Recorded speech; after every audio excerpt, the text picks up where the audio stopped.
very comfortably, no pressure, and we let it out. What happens is when we do this 2 times, it's probably less than a minute. Slowly, serotonin starts being produced in our brain and it starts making us calm. I already feel calmer. So it makes us feel more calm. Another really simple exercise is when we have anxiety, we're like chaotic, right? Our mind is chaotic. We're thinking of the worst scenarios. We're thinking of the worst possibilities. We're not thinking of the real possibilities. We're thinking of the worst possibilities. So what I recommend is staring at something or having a dot on your hand. The dot, I used I to use that so much. Yeah, yeah, there you go. A dot on the hand. And what you do is like when you're anxious, you just look at the dot for like 10 seconds and then you turn your face away and you look at somewhere else for 10 seconds, 1 point. Then you come back at the dot again and you look at it 10 seconds and then you look at somewhere else for 10 seconds. What this does, it brings the mind into focus. This exercise is, again, maybe 40, 50 seconds. These 2 exercises are free. They can be done anywhere, anytime, on the plane, while you're walking, you're somewhere. Just don't do it while you're driving. You can do the breathing and just breathe, but don't look at a dot when you're driving. And I think we have the tools. If we learn the tools, they're really easy to create a more calm state. I mean, we can't control what's going on the outside.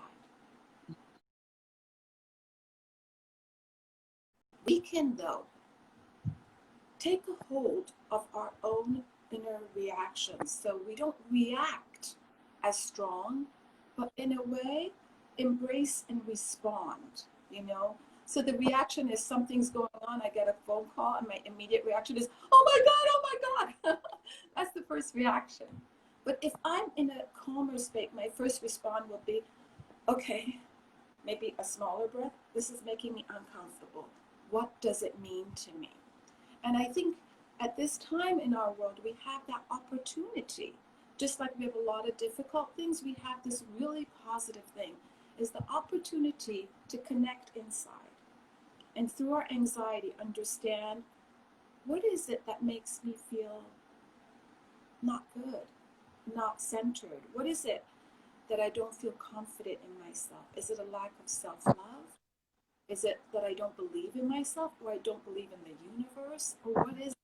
So I would allow it, embrace it, and then see how I can let it flow and find its way rather than saying, oh, I have to release it. Let it find its way. yeah. And then I feel like it's something that when you practice it more regularly, your anxiety naturally reduces in like you won't be dealing with the same levels of anxiety if you practice like mindful breathing every day. Exactly. So I had so much anxiety when I was younger. And when I learned about this, I used to do it several times a day when my anxiety was heightened. And then it slowly became lower. And I still practice it at times where I feel the anxiety coming on. But it's a reconditioning. We're not used to taking care of ourselves. We're not used to giving to ourselves. We're not used to nurturing ourselves. And this is a mindful practice. It's like, I'm going to take care of me. I'm important to me. And I want to live a life that I can be more calm and more happy and more centered so I can do the things I want to do. And I think once we learn that, we learn to value also ourselves too. So yes, it's a practice to do it every day. And if you want to do it 2, 3 times a day, do it in the middle of the day or in the morning or in the evening or all 3 times.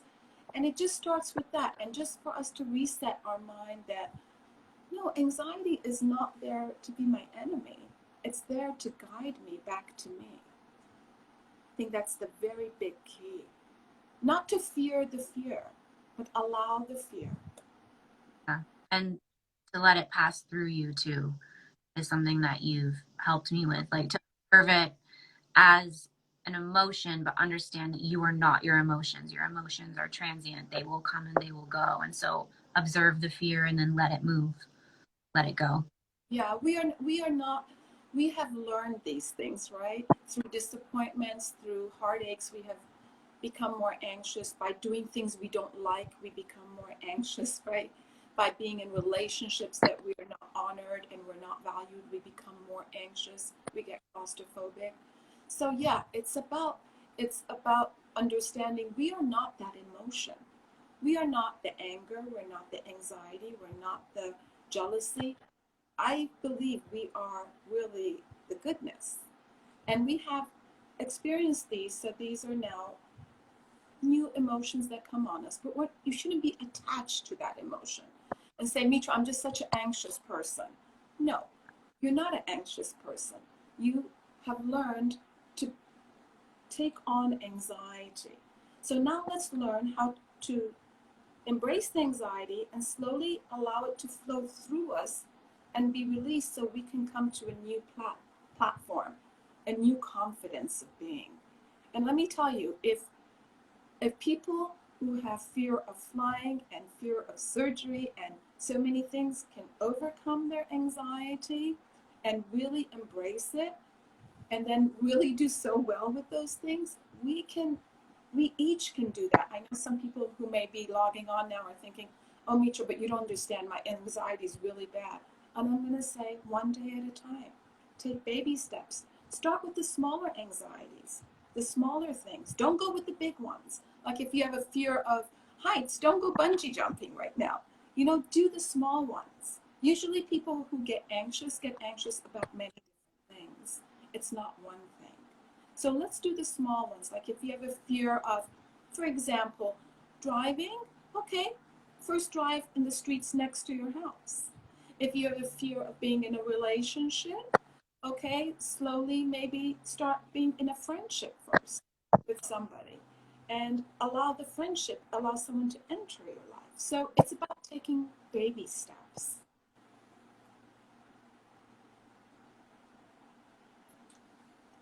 I can't hear you. Oh, you can't? Oh, no. I hope my phone is actually No, now we're good. Now we're good. Yeah.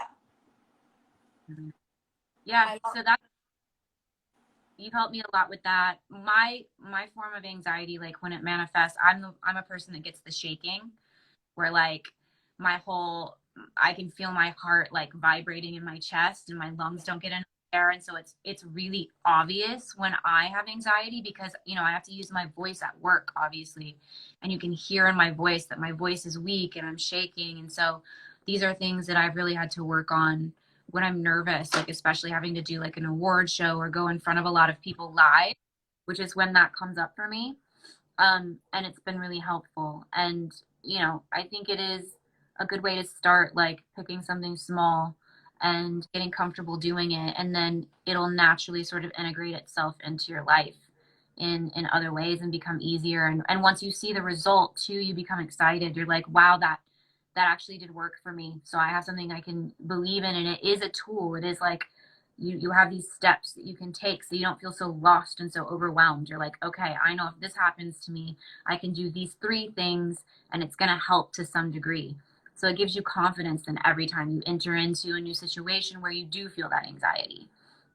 Exactly, exactly. I mean, I will tell you, during a period of my life in my 30s, I had a lot of changes. In one year, I had to move 11 times. And Mm-hmm. that all of a sudden, every change became to me subconsciously that I'm going to right now be, everything's going to be out of control again.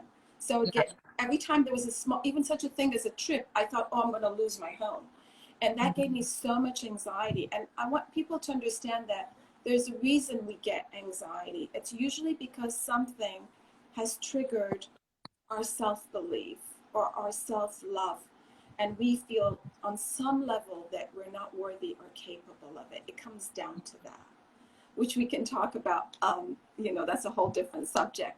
But anxiety can be healed. Anxiety is normal part of human emotion. I don't want anyone to feel, oh, they're so weird or abnormal by having anxiety. It's very natural to have anxiety in our world right now. I mean, even if you're doing well, you turn on the news and you get anxiety. You know, you get concerned about the world. You see all the violence, everything. You see the disconnect. All of this gives us anxiety.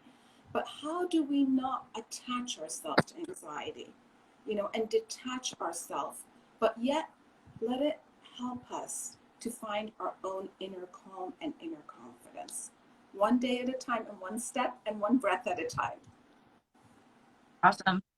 Are we good, Mitra? I don't know how to end. Good. Yeah, this is great. Thank you so much. And thank you for giving me this opportunity. It's just wonderful to be able to come and share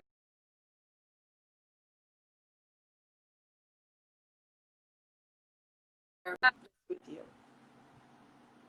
I again don't know how this works, but like I'm pretty sure you can send in like requests or tell us what it is that you are struggling with, or things, topics that you would like to talk about, or things you're wondering about, and then we can always come back and address it for you.